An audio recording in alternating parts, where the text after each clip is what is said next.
Good morning. You're listening to FloorDaily.net, and I'm Kemp Harr. This morning, my guest is Victoria Redshaw with Scarlet Opus. Victoria, how you doing? I'm really good, Kemp. How are you? I'm great. Good to be with you. I believe this is the 5th year that you have been associated with the Surfaces Expo, which is later this month in Las Vegas.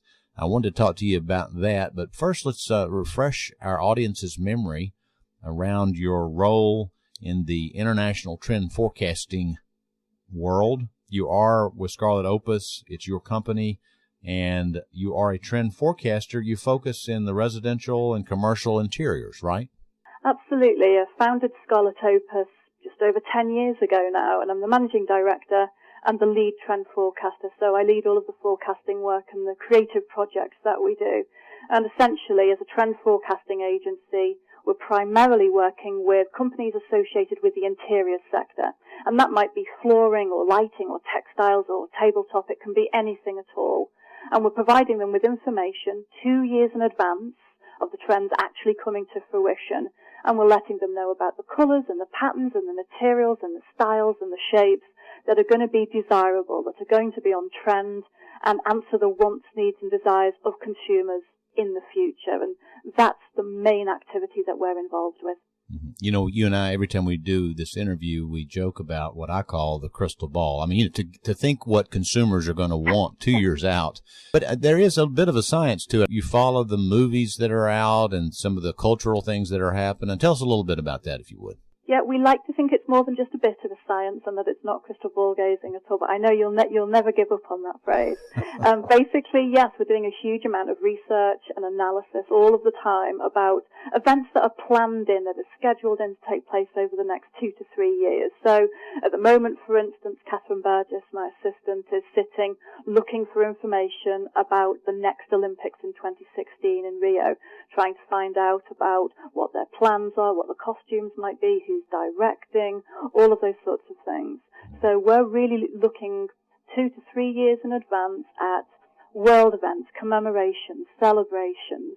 It can be sporting events, the films that are going to be released in a couple of years' time, architectural projects, all sorts of different things, as well, of course, keeping a keen eye on what's happening in the world of fashion. Mm-hmm. And also looking all the time at the big exhibitions around the world, at the new collections that are being launched by all sorts of different designers. So it's really, really diverse what we're researching, and we consider it essentially to be a social science in that we're looking at this research into events, and then we're thinking about how that affects the mood in society, attitudes, changes generally within society.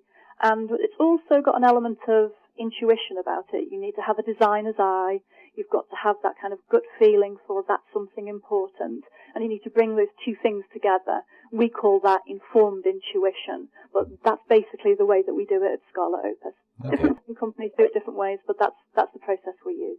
All right. Well, just, recently I interviewed a person with Pantone because they had released the fact that the color of the year for 2014 is a shade of purple. And so that's right. The here and now. As you look back on what you were projecting, did you get a sense that there might be this color purple?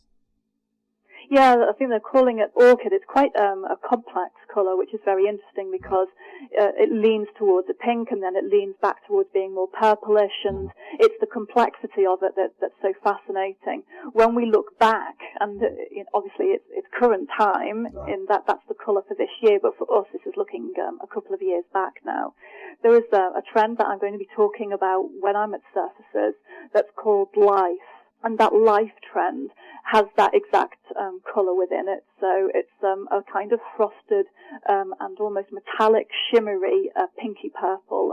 And yes, it was part of our forecast for the autumn-winter of 2013-2014. Well, instead of meeting, they should have just called you what they should have gone with, right? Absolutely. Exactly. Scarlet Opus. Yeah. All right, so let's talk about what you do at Surfaces. Again, this show, I believe, starts on the 28th, 3-day show. Talk a little bit about what you do at the show. In advance of the show opening, we go out and we're involved in the building of a trends hub, which I know that you sponsor, which is wonderful, and thank you for that. Mm-hmm. So we have been designing that for many, many months now.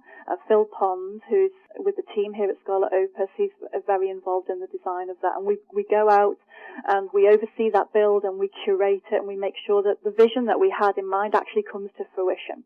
And then when the show actually opens, which is Tuesday, 28th January, as you said, then we really start going with all of the trend events and all of the different features that we're involved with the show.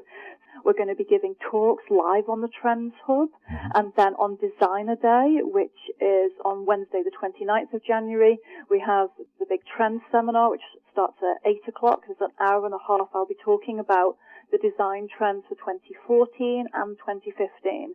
I'll be giving a trend tour of the most interesting and the most on-trend products at the show. So we'll go to maybe a dozen exhibitors' booths, and I'll talk about the trends, how their product connects with the trends, and just really highlight those gems at the show that might be easy to miss otherwise. And then again in the afternoon on Designer Day, we're going to be live on the hub talking about the trend boards, talking about the key colours for the year. And we keep doing that every day of the show. 2 or 3 times a day we'll have those live talks so that people can come and join us and get a deeper understanding of all of that trend information. So we're heavily involved this year, and yes, it's our 5th year of working with the Hamley Wood team and being involved with the Surfaces show, and we're doing more than we've ever done, I think. Our involvement is really, really deep this year. Okay, and the Trends Hub is right down the main aisle in the upstairs hall.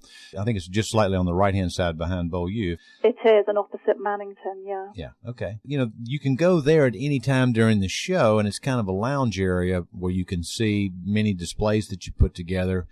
Let's talk about this Designer Day, because there's a limited capacity there, and I believe in the past couple of years you've sold out there. Talk about how people that are interested in doing Designer Day, who can do it, and how do they get plugged into it? Well, anybody can do it, and the best thing to do is to go onto the Surfaces website and look for Designer Day. It's one of the main features that's at the show. So they'll be able to sign up for it if they go to the website and they look for the information there.